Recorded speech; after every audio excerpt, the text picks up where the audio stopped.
बात आज की चैनल के कार्यक्रम बात की बात में मैं सुरेंद्र चतुर्वेदी आपका स्वागत करता हूं। दोस्तों, हम जब जिस मुद्दे पर बात करते हैं वो बात उस बात तक सीमित ना होकर उस बात में से बात निकलती और बहुत दूर तक चली जाती है। आज का मुद्दा जिस पर हम बात करना चाहते हैं वो अजमेर शहर से जुड़ा हुआ मुद्दा है और उस मुद्दे पर बात की जाए तो फिर वही कहूँगा कि बात से बात निकलती हुई बहुत दूर पहुँच जाएगी। बात है कांग्रेस की। कांग्रेस अपने आने वाले समय के अंदर बुरी तरीके से क्रांति के मूड में है। क्रांति है सिर्फ इस बात के लिए उनका कहना है कि स्मार्ट सिटी है या भ्रष्ट सिटी है। मेरा अच्छी बात है कि उन्होंने जब आए देर से आए दुरुस्त आए। अच्छी बात है कि कोई युवा कांग्रेसी आंदोलन कर रहे हैं, घेराव करेंगे, अच्छी बात है, बढ़िया बात है, मुद्दा भी बहुत बढ़िया है। लेकिन सवाल ये उठता है कि स्मार्ट सिटी अगर अब भ्रष्ट हो गया है तो ये स्मार्ट कब हुआ था और भ्रष्ट कब हो गया? इसके दोनों के विभाजन के लिए मैं बात करना चाहूँगा और इस बात करने के लिए यहाँ मेरे साथ जो मौजूद हैं वो हैं वरिष्ठ पत्रकार प्रेम आनंदकर जी, जिनका ये कार्यक्रम है। मैं आपका स्वागत करता हूँ और आपका आभार व्यक्त करता हूँ कि आप अपने कीमती समय में देकर यहाँ आए। तो मेरा सबसे बड़ा सवाल यही है कि ये जो आंदोलन कर रहे हैं कांग्रेसी, इन कांग्रेसी की विचारधारा के पीछे जो भ्रष्ट और स्मार्ट दो शब्दों का यूज़ हुआ है वो किस तरीके से आप लेते हैं? सुरेंद्र जी, वैसे देखो आपने मुद्दा बहुत अच्छा छेड़ा है। मैं तो पहला सवाल कांग्रेस के नेताओं से, जो आंदोलन करने वाले लोग हैं, इनसे है कि आप किसके लिए आंदोलन कर रहे हैं। जब 5 साल तक कांग्रेस की सरकार थी और कांग्रेस की सरकार में 90% काम स्मार्ट सिटी का हुआ, संपन्न हो गया था पूरा। हाँ, करीब पूरा हो गया था, लगभग 95% काम हो गया था।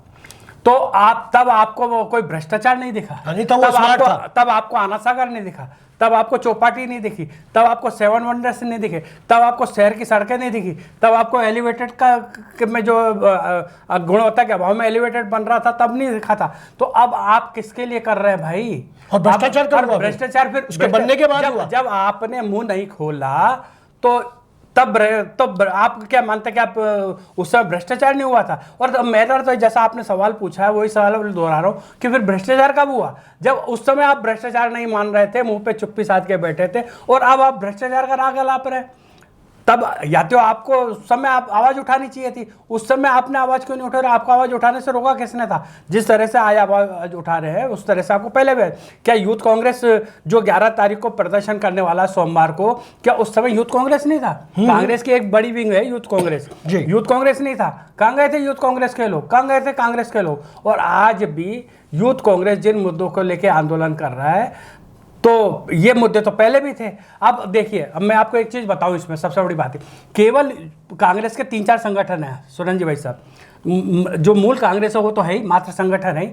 उसके बाद उसकी महिला विंग है, सेवा दल है और यूथ कांग्रेस वगैरह, NSUI है। अब आप ये देखो कि शहर के हितों से सिर्फ यूथ कांग्रेस को मतलब है। यूथ कांग्रेस के साथ शहर कांग्रेस के जो दूसरे संगठन है या मात्र संगठन है, उसका कोई भी नेता पदाधिकारी इनके साथ नहीं जुड़ रहा है। तो सवाल ये है कि यूथ कांग्रेस के लोग किसके लिए और क्यों आंदोलन कर रहे हैं? ये आंदोलन तो आपको अपनी सरकार के समय चलाना चाहिए था, जब भ्रष्टाचार में पूरी तरह से सराबोर होकर काम हो रहे थे।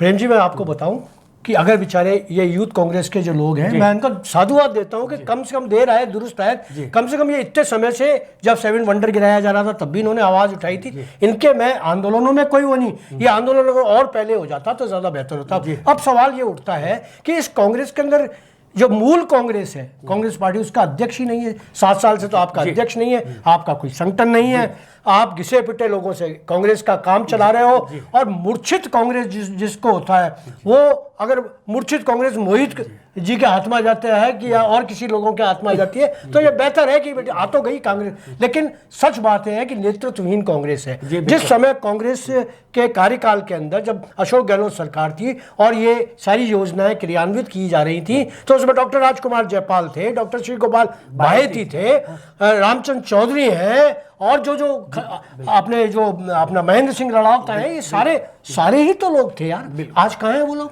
आज भी कहाँ हैं? तब भी वो नहीं थे तब, और आज भी वो कहीं नहीं है। तो उनकी मतलब कांग्रेस क्या सिर्फ 4 लोगों की ही वो कांग्रेस है? बिल्कुल, जो बात आपने कही वही बात अभी मैं कहने वाला हूँ कि आप ये देखें ना कि शहर कांग्रेस के सारे नेता तो अपने अपने चुप्पी साधे बैठे हुए, कांग्रेस के राज में भी थे। अब आप ये देखिए कि यूथ कांग्रेस की जो आंदोलन कर रहे हैं, मैंने अब आपको बुलाया कि सिर्फ यूथ कांग्रेस के कार्यकर्ता उनके साथ जुड़े हुए हैं, मात्र संगठन या दूसरे संगठनों के लोग नहीं है। क्या उनको इन शहर की समस्या से सरोकार नहीं है? मेरा आपसे मिले इस चैनल के माध्यम से और यूथ कांग्रेस के आंदोलन के माध्यम से उनसे पूछना है कि क्या दूसरे कांग्रेस के जो दूसरे संगठन, मात संगठन है, महिला कांग्रेस, सेवा दल है, उन लोगों को सरोकार नहीं है? जब उनको दूसरी बात यह है कि अभी आपने एक चीज कही कि कांग्रेस तो मृत पड़ी। कांग्रेस दरअसल क्या है कि कांग्रेस में अभी अंदरूनी लड़ाई चल रही है कि संगठन में किसका कब्जा हो।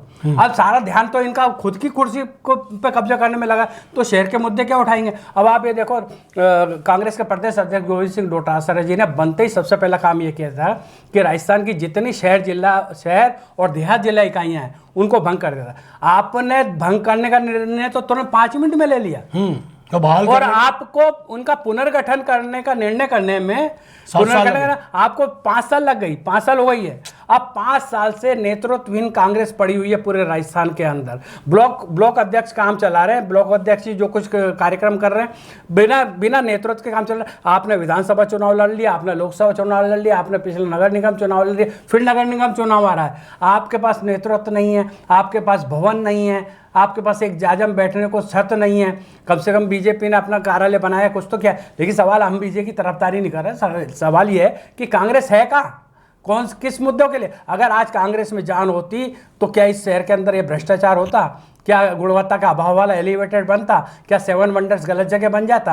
क्या चौपाटी बन जाती? क्या पाथवे बन जाता? सवाल ये कि सवालिया निशान तो सारे कांग्रेस के लोगों पे लगे हुए हैं, कांग्रेस संगठन पे लगे हुए हैं। तो पहले तो उनका जवाब दे दीजिए भाई। अच्छा, दूसरी बात ये और बता प्रेम जी, अब बड़ी बात ये चल रही है कि आना सागर को लेकर, आना सागर में आना सागर, अरे आना सागर को आपने 18 फुट से 9 फुट पर ला दिया।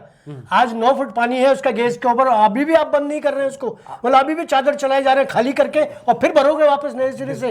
क्या बारिश की संभावना है? अब ये देखो कि उसका गेज 10 फीट से भी नीचे कर दिया है अभी, बिल्कुल, और आना सागर की धरती दिखने लग गई है। अब अधिकारी तो खुश हो रहे हैं कि अब चाहे जितनी बारिश हो जाए आना सागर भरेगा नहीं, लेकिन मुगालता है ये, अगर पिछले दिनों जो पहली बार जो बारिश आई थी वैसी 1-2 बारिश और आ गई ना तो आना सागर फिर भरना है। चलिएगा, नहीं भी भरा, अच्छा मैं तो प्रेम जी ये मानता हूँ कि इनकी खुशी का कोई ठिकाना नहीं है, इनकी खुशी बरकरार रखें, भगवान करे कि इनकी खुशी बरकरार रहे। पानी नहीं आया, बारिश नहीं आई, उससे ड्रेनेज सिस्टम भी हो जाएगा, बाढ़ भी नहीं आएगी, कुछ भी नहीं होगा, बहुत चीजें से बच जाएंगी। लेकिन क्या आना सागर को भरने के लिए फिर आप पुष्कर से पानी मंगाएंगे या फाई सागर का पानी आना सागर में फ्लोट करेंगे? क्या करेंगे आप? किस तरीके से भरेंगे इसको? क्या इसको बदसूरत रहने देंगे? क्यों मंगाएंगे पुष्कर से? जो 19-20 नालों का पानी आ तो रहा है, बढ़ जाएगा ना।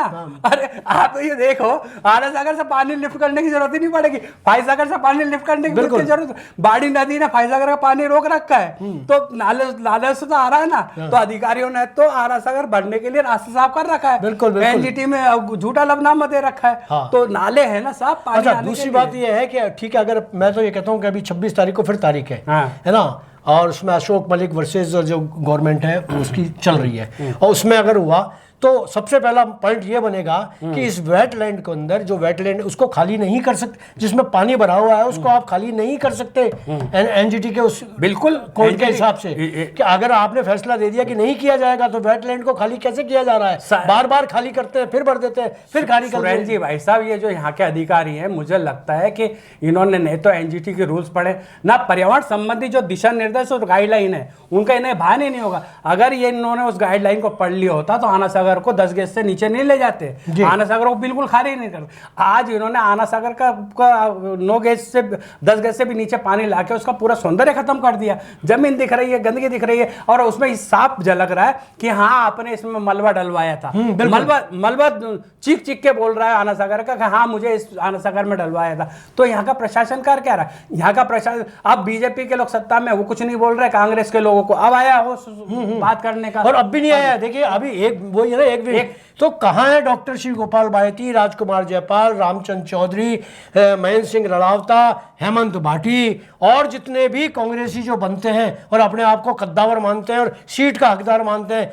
चौधरी साहब कहते हैं कि मैं फिर सांसद का इलेक्शन लड़ूंगा, मैं ये करूंगा। अरे तो आप इतने अगर मजबूत हो तो आप अब क्यों नहीं आ रहे हो सामने? कांग्रेस का ही साथ दे दो यार। बिल्कुल आपने सही सवाल उठाया। सवाल ये है कि जब आना जिस एलिवेटेड रोड को लेके कोर्ट में याचिका दायर है उसमें पैरोकार वो कांग्रेस जयपाल साहब बने हुए हैं। जयपाल साहब वो बने हुए हैं, उन्होंने पक्षकार बने हुए हैं। अब जयपाल साहब तो खुद उसके अंदर स्वतंत्र डायरेक्टर थे स्मार्ट सिटी योजना के अंदर। तब आपने क्यों नहीं बोला साहब?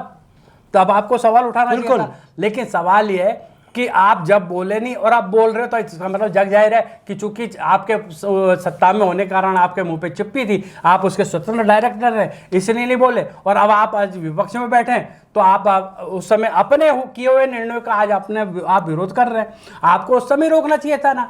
आज जब 7 वंडर्स बन रहा था तब आप कहाँ गए थे? शहर के जो नेता, ये एक्चुअली क्या बिना रीढ़ की हड्डी के नेता हैं। अपने अजमेर के अंदर अब जैसे वो हैं राठौड़ बाबा, धर्मेंद्र राठौड़, वो भी अब इधर उधर से घूम घाम के कहीं से भी आएंगे तो अजमेर में जब नांद में उनको आना है, अपनी मदर को संभालना है, अपने बच्चों को संभालना है, तो यहाँ आ जाते हैं। यहाँ आके कांग्रेसियों को संभाल जाते हैं, अपने दल को संभाल जाते हैं। एक आध सभा कर जाएंगे, एक आध प्रेस कॉन्फ्रेंस कर लेंगे और एक आध मुद्दे उठा देंगे और फिर चले जाएंगे। नहीं तो आज यही हो रहा है शहर कांग्रेस के अंदर। मैंने अभी आपको बोला ना कि नेतृत्वहीन कांग्रेस चल रही है, किसी को कोई लेना देना नहीं है। सब अपने अपने उसमें अपनी अंदरूनी ताजपोशी के चक्कर में लगे हो। आप मेरा तो लोटासरा जी से कहना है कि साहब अगर आप तो विपक्ष में बैठे हो, आपकी अजमेर में यूथ कांग्रेस को अगर छोड़ दें हम तो विपक्ष की भूमिका अजमेर में तो नजर नहीं आ रही है। बिल्कुल गाय बगाई ये यूथ कांग्रेस वाले हंगामा करते हैं और इनमें बेचारे गिने चुने लोग होते हैं। अब गिने चुने लोगों की कितनी ताकत होगी, कितनी आवाज सुनी जाएगी, आप ये बताए ना। पर फिर भी जितना कर रहे हैं वो अपने दम से कर तो रहे हैं। अच्छा फिर भी जितना कर रहे हैं अच्छा कर रहे हैं। लेकिन इसके अंदर कांग्रेस के सारे संगठनों को लगना चाहिए। अब आप ये देखो कि अजमेर निगम का सत्यानाश करने में अब पहली बार बीजेपी और कांग्रेस के पार्षदों ने एक राय होकर आवाज उठाई है। बिल्कुल। तो अब बीजेपी के पार्षदों से मेरा तो सवाल ये है कि भाई अब आप साथ जुटे हो, अब आवाज उठाए हो, तो इतने टाइम से आप क्या कर रहे थे? बिल्कुल। अब आपको जिस अधिकारी के खिलाफ आपने आवाज उठाई है नगर निगम आयुक्त के खिलाफ, वो आपको पहले अच्छे लग रहे थे और अब तक आपको अच्छे लग रहे थे। आपको इतने दिन से नहीं लग रहा था कि पूरी तरह मनमानी कर रहे हैं, शहर का सत्यानाश। यहाँ पर भी देखिए प्रेमानंद जी, मैं बिल्कुल खुली जुबान पर बोलता हूँ कि ये भी जो काम चल रहा है ना विरोध का और समर्थन का, ये सारा का सारा भी राजनीतिक पृष्ठभूमि से प्रेरित है। कोई एक विधायक किसी को लगा देता है तो उसके सारे के सारे पार्षद भी लग जाते हैं। अब 80 पार्षदों में 50 ने किया, बाकी 30 क्या राजी है? बाकी मान लो साधारण सभा में प्रस्ताव होएगा तो इसका क्या असर होना है? जब आपको चर्चा करनी है तो साधारण सभा में प्रस्ताव लाओ ना, आप उसमें चर्चा करो। जिस अधिकारी के खिलाफ आपको गुबार निकालना वहां करो, वहां तो आपकी बात का वजन है। आप ऐसे लिख के दे रहे हो, मतलब लिख के ये जताना चाह रहे हो कि आपने तो अपना काम कर दिया। अब सर आपको पता है सरकार कुछ करनी है नहीं, शहर का सत्यानाश ऐसे ही होता रहना। अधिकारी ऐसे ही शहर की छाती पे मूंग डालते रहेंगे। आप अपनी चिट्ठियां लिख के ज्ञापन दे के फॉर्मेलिटी पूरी करते रहिएगा, शहर पीड़ा भोगता रहेगा। तो दोस्तों हमारी बात की बात कहाँ तक पहुँची, निकली कहाँ से थी, कहाँ तक पहुँची और कहाँ लौट गई, यही है हमारा बात की बात कार्यक्रम, जिसमें हम लोग किसी भी बात पर शुरू होते हैं और कहीं बात को पहुँचाते हुए अपनी मंजिल तक पहुँच जाते हैं। आपको ये कार्यक्रम कैसा लगा बताएं। धन्यवाद।